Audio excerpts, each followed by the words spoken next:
काट बंद करने का काम किया। राजीव गांधी न्याय योजना का चौथी किस्त मिला नहीं, और उसके बाद जो वादा करके आए थे किसानों के लिए वो पूरा हुआ नहीं। छत्तीसगढ़ में लगातार लूट, हत्या, डकैती, चोरी, अपहरण और बलात्कार जैसी घटनाएं लगातार घटित हो रही है। मतलब अपराध, छत्तीसगढ़ की सरकार अपराध को नियंत्रण करने में पूरी तरह से नाकाम रही है। बल्कि जो हमारी सरकार में छत्तीसगढ़ शांत था, इस शांत छत्तीसगढ़ को भारतीय जनता पार्टी की सरकार ने अशांत कर दिया है। अच्छा, पूर्व मंत्री अमरजीत भगत गायब है सर, मुझे ऐसा देख नहीं रहे। बात हो रही है लगातार हम लोग की। सीतापुर विधानसभा कांग्रेस का गढ़ रहा है। भले इस समय हम लोग चुनाव हार गए, लेकिन आज भी सीतापुर विधानसभा मजबूती की स्थिति में है, और जल्द ही अमरजीत भगत अपने क्षेत्र में आकर काम करेंगे। और सीतापुर विधानसभा से भी हम इस समय ऐतिहासिक लीडों के साथ कांग्रेस बढ़त बनाएगी। सीतामढ़ी का एक लेटर वायरल हो रहा है जिसमें आत्मानंद स्कूल के नाम से वो वसूली की है कई गाँव में बना रहे। मुझे भी अभी अध्यक्ष जी ने दिखा रहे थे। अब क्या सत्यता है, अब तो चिंतामणि महाराज जी बता सकते हैं आत्मानंद स्कूल वाले मामले में। लेकिन अगर ये सच्चाई है, अगर इसमें सत्यता है, तो निश्चित रूप से क्षेत्र की जनता जानती है इसका। इस लोकसभा चुनाव में भारतीय जनता पार्टी के प्रत्याशी को इसका जवाब देगी, नंबर 1। नंबर 2, चिंतामणि महाराज जी 10 साल विधायक रह के भी क्षेत्र की जनता के लिए उन्होंने कुछ काम नहीं किया। बल्कि कभी विधानसभा में देखो तो वहाँ पे सोते रहते थे, कभी प्रधानमंत्री की सभा में देख लो तो वहाँ भी सोते रहते थे। मतलब जो व्यक्ति अपना क्षेत्र की जनता का चिंता छोड़ के और वो बड़े बड़ी सभाओं में अगर सोने का काम करे, तो समझ जाइए कि उनको अपने क्षेत्र की जनता के प्रति कितना चिंता है। इसलिए इस समय, बल्कि इस समय क्षेत्र की जनता ये भी जानती है कि वही भारतीय जनता पार्टी आरोप लगाती है कि ये भ्रष्टाचारी है, और उसके खिलाफ एफआईआर होता है, और एफआईआर होने के बाद वो भारतीय जनता पार्टी ज्वाइन कर लेते हैं। भारतीय जनता पार्टी ज्वाइन कर लेने के बाद उनका एफआईआर से नाम काट दिया जाता है। मतलब सीधा सीधा साफ है कि भारतीय जनता पार्टी में जिसका एफआईआर है, जिसका कुछ गड़बड़ है, भारतीय जनता पार्टी में चले जाओ और मोदी वॉशिंग पाउडर से वॉशिंग मशीन में धुलकर आप बाहर निकल जाओ। मतलब चिंतामणि महाराज भी वॉशिंग मशीन से धुलकर बाहर निकल गए भारतीय जनता पार्टी से। ये क्षेत्र की जनता भी जानती है। लेकिन इस समय हमारे प्रत्याशी युवा है, नई है, मजबूत है, मध्यम परिवार की है, साफ छवि की है, जनता के प्रति विश्वास और भरोसा है। इस समय सरगुजा की जनता पे पूरा भरोसा है कि कांग्रेस पार्टी को इस समय जिताएगी, और कांग्रेस के सांसद इस समय सरगुजा से हम जीत के आएंगे। सर, आपकी सरकार बोलेगी तो इन सबके ऊपर जांच होगी, इसके ऊपर आरोप लगेगा। अब ये तो समय बताएगा।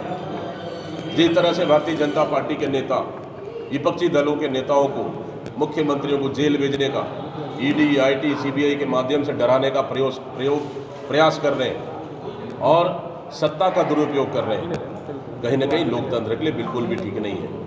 हाँ, इसकी जांच होगी या क्या होगी ये तो बाद में तय किया जाएगा। मुझे अभी बोलना मेरे लिए अभी ठीक नहीं है। लेकिन जहाँ गलत है निश्चित रूप से सरकार गंभीरता से इसे विचार करेगी, और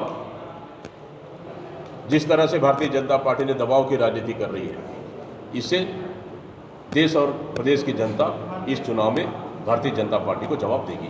चिंतामणि महाराज एक और आरोप लगाते हैं बोलने का। भारतीय जनता पार्टी में देखिए, कांग्रेस लोकतांत्रिक पार्टी है, यहाँ सबको अपना बात रखने का और बोलने का अधिकार है। लेकिन भारतीय जनता पार्टी आरएसएस और डंडा के दम पर चलती है। अगर बोलने का अधिकार भारतीय जनता पार्टी में है तो चिंतामणि महाराज बोल के देखें कि मेरा एफआईआर क्यों काट दिया गया, नहीं मेरा एफआईआर क्यों हुआ था। भारतीय जनता पार्टी को पूछे किस आधार पर मेरा एफआईआर में नाम आया, किस आधार पर मुझे भ्रष्टाचारी कहा गया। हिम्मत है तो भारतीय जनता पार्टी पूछे हो, फिर बात करें।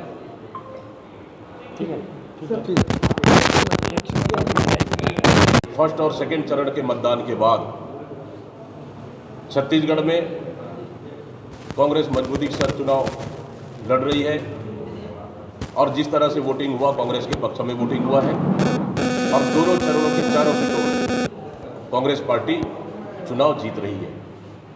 इसके साथ ही अब तीसरा चरण के चुनाव में 7 सीटों पर कांग्रेस पार्टी पूरी तरह से फोकस की हुई है। आज उसी के तहत सरगुजा लोकसभा में, कल रायगढ़ लोकसभा में 3 सभाएं हुई, आज सरगुजा लोकसभा में 3 सभाएं हुई। इस समय छत्तीसगढ़ की जनता और देश की जनता मोदी सरकार के खिलाफ में है और ये 4 महीने की साय सरकार के खिलाफ में है। इसका फायदा कांग्रेस पार्टी को मिलेगा और इस समय हम दावा कर रहे हैं कि भारतीय जनता पार्टी से 11 सीटों में भारतीय जनता पार्टी से हम ज़्यादा सीटें जीतकर आएंगे। सर 14 और 19 में जिस तरीके से बम्पर वोटिंग हुई और भाजपा की सरकार बनी, जो पहला चरण और दूसरा चरण दिख रहा है उसमें वोट का परसेंटेज कम है क्योंकि यहाँ से देख रही है। लेकिन इस समय जो वोटिंग हुई है, उस समय जो वोटिंग हुई थी सरकार के बदलाव के लिए हुई थी, इस समय जो वोटिंग हो रही है ये भी सरकार के बदलाव के लिए होगी और ये बदलाव ऐतिहासिक बदलाव होगा क्योंकि भारतीय जनता पार्टी की सरकार, नरेंद्र मोदी की सरकार ने 10 साल सत्ता में रहने के बाद भी जो जनता से वादा करके आई थी कि हम महंगाई कम करेंगे, हम बेरोजगारी कम करेंगे, हम काला धन वापस लेंगे और लाएंगे और युवाओं को नौकरी देंगे, ये पूरे वादा धरे के धरे रह गई। अब देखेंगे प्रधानमंत्री के भाषण को पूरी देश में, कभी महंगाई पे एक शब्द नहीं बोलते, कभी बेरोजगारी पे एक शब्द नहीं बोलते, कभी काला धन पे एक शब्द नहीं बोलते, कभी युवाओं के लिए एक शब्द नहीं बोलते, नहीं कभी किसानों के लिए एक शब्द नहीं बोलते। इस तरह से भारतीय जनता पार्टी पूरी तरह से डरी हुई है, सिर्फ धर्म की बात कर रही है, भगवान के भरोसे में चुनाव लड़ रही है और कभी सोने चांदी की बात कर रही है। मतलब समझ जाइए कि प्रधानमंत्री की ये पहला चरण और दूसरा चरण के बाद पूरी तरह से मानसिक स्थिति बिगड़ चुका है और अपने भाषणों में विकास के मुद्दा को छोड़ अन्य मुद्दों पे बात कर रहे हैं। मतलब समझ जाइए कि पूरे देश में इस समय बदलाव की लहर चल रही है।